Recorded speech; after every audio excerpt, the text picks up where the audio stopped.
C'est parti pour On refait les essais en compagnie de nos grands professionnels de l'objet automobile. Pierre de Villeneuve, Europe 1, bonjour. Bonjour. Stanislas Laroumet, Automoto, bonjour. Bonjour. Mélina Priam, l'Autojournal. Bonjour Mélina. Bonjour. Et Jean-Michel Normand, Le Monde. Bonjour, Jean-Michel. Alors on va essayer, ou plutôt vous avez essayé, la Mazda 3, marque japonaise, on le rappelle, indépendante, qui est loin des conglomérats que l'on connaît. Et on a là une automobile originale, peut-être. En tout cas, moi, j'ai lu éloge de la simplicité. Vous êtes d'accord avec ça? Tout à fait. C'est une voiture qui appartient à une marque qui monte. Mazda, c'est un peu une marque qui a un peu le vent en poupe, qui se vend pas énormément au plan mondial, mais qui se fait remarquer. Et on le voit bien sur cette voiture qui est à la fois originale esthétiquement et techniquement, comme toutes les Mazda. On voit c'est un nouveau style un peu sur le design Mazda. C'est très dépouillé, c'est très simple, c'est très spontané, alors que les Japonaises ont plutôt tendance ces jours-ci à faire des choses très très torturées. Là, c'est un style qui est très très simple. En termes de technique, c'est un moteur, c'est un 2 litres pour l'essentiel. Mazda est un constructeur qui fait des moteurs de plus grosse cylindrée que les autres, en considérant que c'est pour lui la meilleure technique pour dépolluer ce moteur. Il y aura d'autres motorisations qui arriveront, ça je pense qu'on en parlera.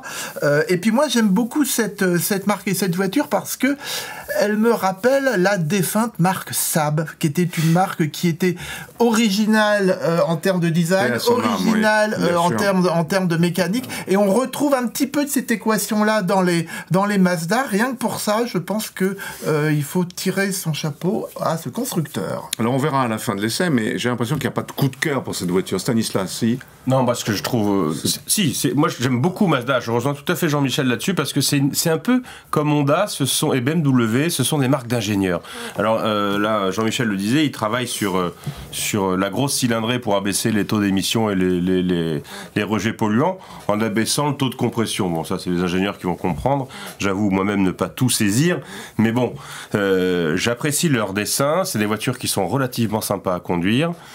C'est excessivement bien fini et c'est une alternative tout à fait crédible à une premium, parce que pour moi c'est pratiquement du premium, comme une Audi A3 ou une classe A ou une BMW série 1, et qui est quand même assez sympa. Et il y avait dans les anciennes générations des versions MPS surpuissantes qui étaient alors pour le coup vraiment top, et puis enfin et surtout une fiabilité. Alors on va pas encore on peut faire des centaines de milliers de kilomètres, mais les anciennes en tout cas, on trouve des Mazda qui ont 200, 300, 400 000 et qui sont comme les Japonais en général. Pas les dernières. Mais comme Honda, si vous voulez, ça a une réputation de fiabilité absolument remarquable, et ça, c'est très appréciable quand même à l'heure actuelle. Pierre, est-ce qu'elle vous a plu, cette voiture? Oui, elle est assez étonnante. C'est en termes de... C'est marrant parce que j'avais fait un sujet à Europe 1 il y a quelques années sur le thème « Mais qui achète des Mazda ?» En France, c'est une niche, c'est une voiture qui est pourtant assez populaire dans des pays comme en Israël, par exemple, il y en a plein, comme au Mexique, comme en Grèce, voilà, c'est des voitures qui se vendent là-bas. C'est effectivement une marque d'ingénieurs. Sur cette histoire de taux de compression abaissé et sur des grosses cylindrées, c'est très marrant parce qu'aujourd'hui on fait du downsizing partout, ce qui fait qu'effectivement on s'est rendu compte que maintenant certains moteurs essence rejetaient des particules fines avec l'adjonction de turbo. C'est quand même aberrant. Là il n'y a pas de turbo. Non, c'est un atmosphérique diesel, bien sûr, classique, et c'est une marque à suivre, mais il y a encore une frilosité en France, c'est-à-dire mais qu'est-ce que c'est? Est-ce que je vais avoir les pièces de rechange? C'est dommage. Il faudrait encourager. Je ne souhaite pas le même destin que Saab. Mélina, grand débat, boîte automatique ou boîte mécanique?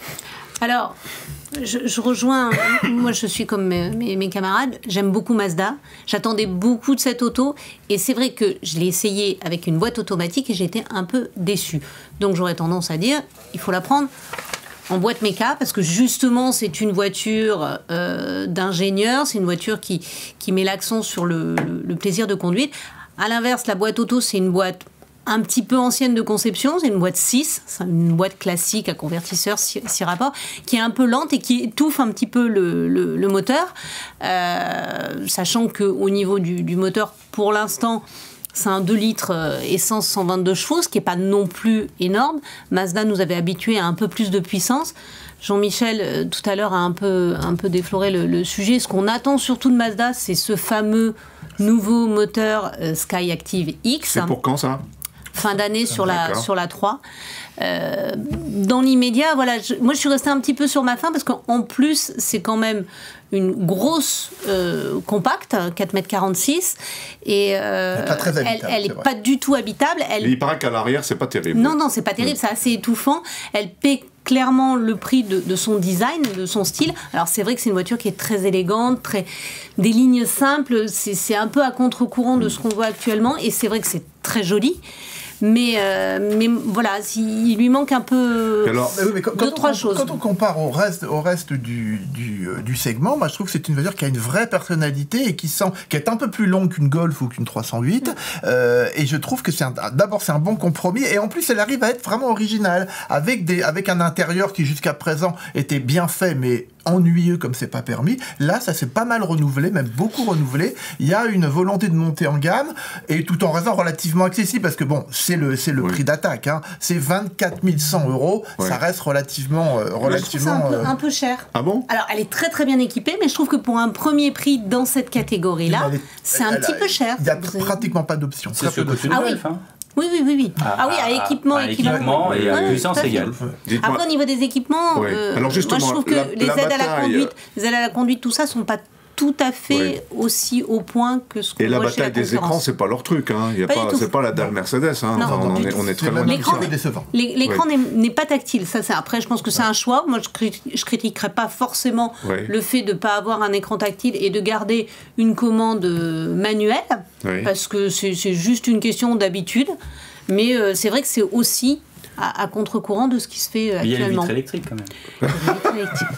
Jean-Michel, c'est une marque, vous le disiez au début, qui a le vent en poupe tout de même, toutes choses égales. Hein, oui, c'est-à-dire qui a un petit problème de renouvellement pas suffisamment rapide de sa gamme, donc dont les ventes n'explosent pas, mais c'est une marque qui connaît un succès régulier. Le seul petite crainte qu'on peut avoir, c'est que c'est une marque qui est en train de se faire grignoter doucement par Toyota. Ils ont un partenariat avec Toyota. Oui, un partenariat de plus en plus important. Comme c'est une marque qui va devoir, comme toutes les marques, passer à l'hybride et plus à l'électrique, et qui n'ont pas vraiment les moyens d'investir. Moi, je suggérerais que les designers de Mazda aillent prendre le pouvoir chez Toyota. Ça pourra faire un échange intéressant et gagnant-gagnant pour les deux. Voilà, longue vie à Mazda. Merci à vous quatre.